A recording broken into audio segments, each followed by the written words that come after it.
Next topic is the capital requirement. Now, once the businessman has decided to start with the business, he has to go for the capital requirement. That is, how much total capital he required to start the business. When we start with the business, we require mainly two types of the capital. First is a fixed capital and second is a working capital. Now, what is the fixed capital? Fixed capital means what? Out of the total amount of capital, whatever amount of capital we are investing for the purchase of the fixed asset is called as the fixed capital. Working capital means for incurring the day-to-day expenditure of the business, we require the capital. That capital is called as the working capital. We'll first start with the fixed capital. Fixed capital means investment in fixed asset like land, building, machinery is called as the fixed capital. That means whatever amount of capital investor is using or businessman is using for the purchase of land, building and machinery is called as the fixed capital. It stays in a business permanently or for a longer period of time. It is not meant for the resale purpose. It requires at the time of the establishment. When the businessmen decide to start with the business, they require more amount of fixed capital. It requires for the expansion and development of the business. When the businessman decided to expand the business or modernize the business, he need to invest the money for the purchase of the new machinery, new equipment. For that, he require more amount of fixed capital. Funding of the fixed capital come from the issue of shares, debentures, long-term loan, etc. That means for the fixed capital, we take or we collect the capital from the equity shares, preference shares, debentures or from the long-term loan from the bank. So, this is about the fixed capital. Now, there are certain factors are there. Depending upon that factor, the businessman will decide how much fixed capital he requires in a business. We'll study the factors affecting the fixed capital. The very first factor is the nature of the business. Now, nature of the business means what? What type of business is that? Depending upon the nature of the business, we will decide how much fixed capital we require in a business. Very first is a manufacturing business. Manufacturing business means what? When we are manufacturing certain product. In that manufacturing business, we require large amount of fixed capital. Reason is that when we are involved in a manufacturing business, we need to invest a huge amount of capital for the plant and machinery equipment, so that we require more amount of fixed capital. Second is the public utility service. For example, railway is there, transportation is there. This called as a public utility service. In that public utility service also, we require the huge amount of fixed capital. For example, we'll take the example of railway. When we are engaged or when the railway is there, we need to make the expenditure for the construction of the railway tracks, construction of the platform and even for the purchasing of the trains. For that, we require the huge amount of fixed capital. Third is the trading business. Trading business means what? Where we are simply purchasing the product and selling the product. In that trading business, we require less amount of fixed capital as we don't have to invest the money in a plant and machinery or equipment. Second is the size of the business. Size of the business and the requirement of fixed capital has having the direct relationship. We can say that large size business require more fixed capital, small size business require less fixed capital. Next is the scope of the business. Scope of the business means what? When the businessman thinks that the product which he is manufacturing has having the huge demand in a market, he definitely has to invest some more money in a fixed capital because he need to purchase more fixed asset like plant and machinery. Or we can say when the businessman wants to start the business on a large scale, that is production and distribution at a very large scale, he requires more amount of the fixed capital. Next is the extent of lease or rent. Sometimes instead of purchasing the plant and machinery or equipment, the businessman will think to either take the asset or take the fixed asset on a lease or on a rent. In that case, we require less amount of fixed capital because instead of investing a huge amount of money for the purchase of the equipment, we are taking the equipment on a rent. So we just have to make the payment of the rent. In that case, we require less amount of fixed capital. Next is the arrangement of the subcontract. This production process is divided into small other process. If the businessman will think to give some of the process to some other company, in that case we require less amount of fixed capital as we are not doing the whole process of the production. We are giving some processes to the other businessman.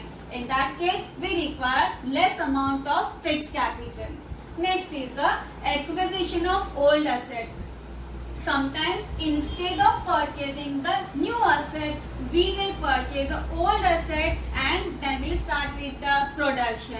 It is very much clear that instead of purchasing the new asset, if we are purchasing the old one, we'll get at the lesser price. So when the businessman think to purchase for the old asset, he requires the lesser amount of fixed capital. Next is the acquisition of asset on concessional rate. Now there are some of the regions are there. Government wants to develop that region. If the businessman is starting his business in that particular remote areas or in that particular region, in that case, government used to give the land, used to give the equipment on a concessional rate. So when the businessman will decide to start the business in those regional area in which government wants to develop that region, in that case he require less fixed capital because government will give the land and equipment at the concessional rate. Next is the international condition. This is important for the businessmen who are doing the business at the international level. These international conditions will also depend or will also decide the requirement of the fixed capital. For example, if the businessman is doing the international business and if he feels that in future there may be the war will be there, in that case at present he will try to produce more amount of product because in future he may feel that there may be the scarcity of that particular product. So at present he require more amount of fixed capital as he needs to produce a product in a large quantity. Next is the trend in economy. When the trend in economy, that is when the business or we can say economy is in a boom, in that case the demand of all the product keeps on increasing. In that case, to meet that demand, we have to produce the goods in a large quantity. For the production of the goods in a large quantity, we require the large amount of fixed capital. Next is the population trend. If the population is increasing, then definitely the requirement or the demand of the product will also increase. For example, automobile industry is there, mobile industry is there. Now, as the population is increasing, demand for these mobiles are increased, demand for this automobile is increased. So, these people require more amount of the fixed capital. Next is the consumer preference. Whenever there is a change in consumer demand is there, consumer preference is there, in that case, it also affects the requirement of the fixed capital. We can take the example of the recent, that is COVID-19. Because of this COVID-19, the demand for the product like PPE kit, or we can say mask, or we can say sanitizer has been increased. So these producer has to produce the huge amount of the product to meet the demand of the customer. As the customer preference or as the customer demand has been changed, they have to produce the goods in a large quantity. So when the customer preference or when the customer's demand has been changed, we require the more amount of fixed capital to meet the demand of the customer or to meet the preference of the customers. And last is a competitive factor. This is one of the important factor for the requirement of the fixed capital. If one of my competitor is switching over to the automatic machine, I also have to switch over to the automatic machine, because to meet the quality of my competitor, I also have to make a changes in my production method, in my production pattern. So to make that particular thing or to make that particular changes, I also have to shift from the traditional to the automatic machinery. So to purchase that automatic machinery, I have to invest a huge amount of fixed capital for the purchase of that machinery. So these are some of the factors which will decide the requirement of the fixed capital in a business. Working capital. Working capital, it is used to carry out the day-to-day business activity. So for the smooth functioning of the daily routine business activity, we require the working capital. For example, for the payment of the salary, for the purchasing of the raw material, for keeping of the finished stock goods, for these all purpose, we require the working capital. The firm has to collect the working capital for the following purpose. We require the working capital in a business for the building up of inventories, for financing receivables, for covering day-to-day operating expenditure. For this purpose, we require the working capital. In short, for the daily requirement or for the smooth functioning of the day-to-day functioning of the business, we require the working capital. There are various definitions of the working capital is there. The very first is the excess of current assets over the current liability is called as a working capital. Whatever the current asset is there, out of that current asset, if we minus the current liabilities, it is called as a working capital. Or we can simply say sum of all the current asset is known as the working capital. Whatever the total current assets are there in a business, if we make the total of all that current asset, it is called as a working capital. Now there are certain factors are there. Depending upon that factors, we will decide the requirement of the working capital in a business. First factor is the nature of the business. Nature of the business means what? What type of business we are involved in. That is called as the nature of the business. First is the manufacturing business. Manufacturing business requires less working capital. The reason is that whatever the goods we are producing, we are selling that goods. By selling that goods, we are getting the cash, that is cash inflow is more. In that case, we require less working capital. Second is the public utility service. Public utility service also we will get the cash immediately. So wherever we are getting the cash immediately, in that case we are having the sufficient working capital. In that case the business requires the less working capital. Next is if we are engaged in a production of luxurious product, in that case we require more working capital. The reason is the demand of the luxurious product will not be continue. It has having some time, that is demand of the luxurious product is less. So our money will be blocked for that particular product. In that case, we require more working capital. Inflow of the cash will not be more in case of the luxurious product. Next is the trading firm. In trading firm, we require more working capital, because in case of the trading firm, we have to purchase a product and we have to sell the product. when we are selling the product to attract the customer, we have to sell the product on a credit basis. So inflow is less. In that case, we require more working capital. In short, wherever we are having the more cash inflow, we require less working capital. When we are having less inflow of the cash, we require more working capital. Next is the size of the business. Size of the business and the requirement of working capital has having the direct relationship. It is very obvious that when the large scale business is there, we require more working capital. When the business operation is conducted on a small scale, we require the less working capital. Next is the volume of the sale.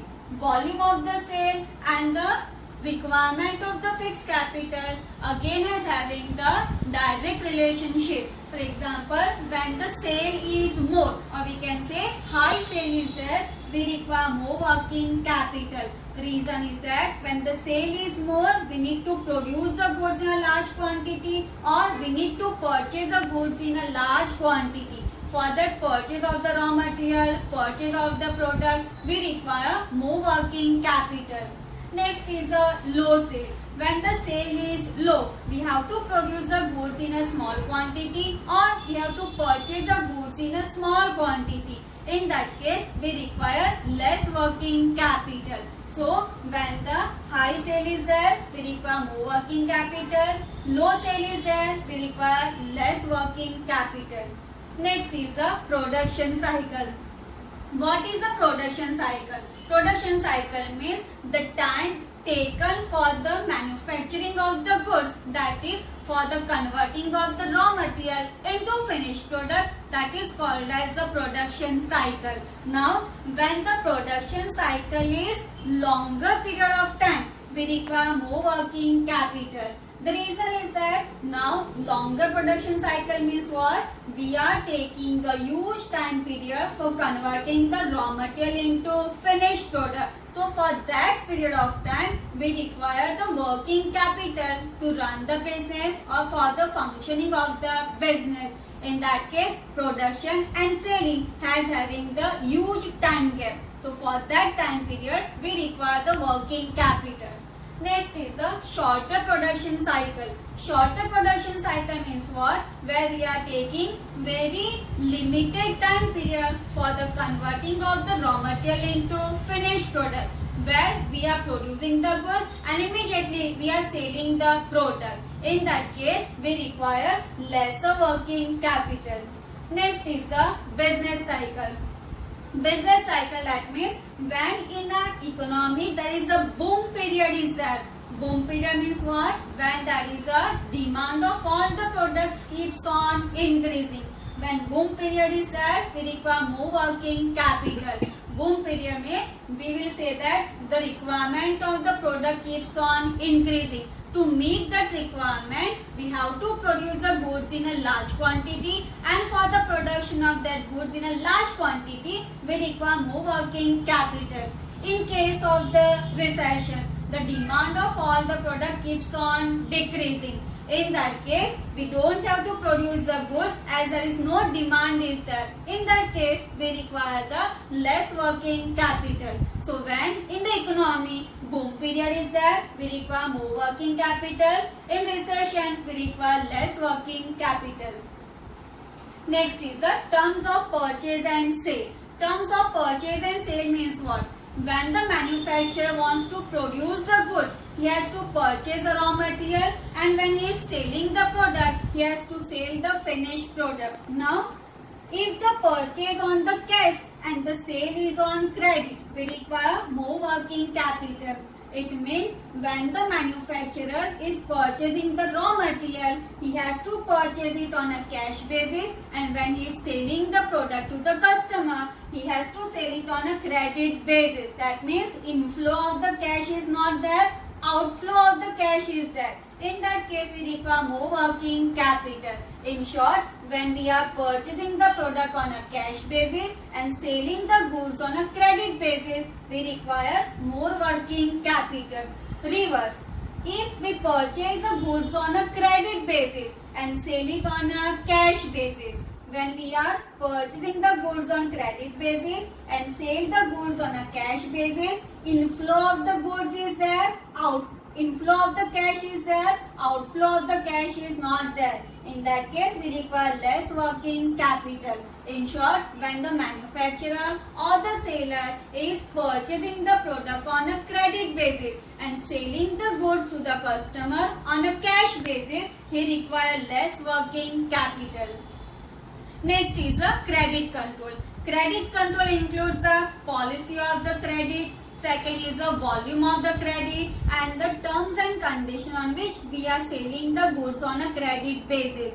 No business can survive without the credit sale.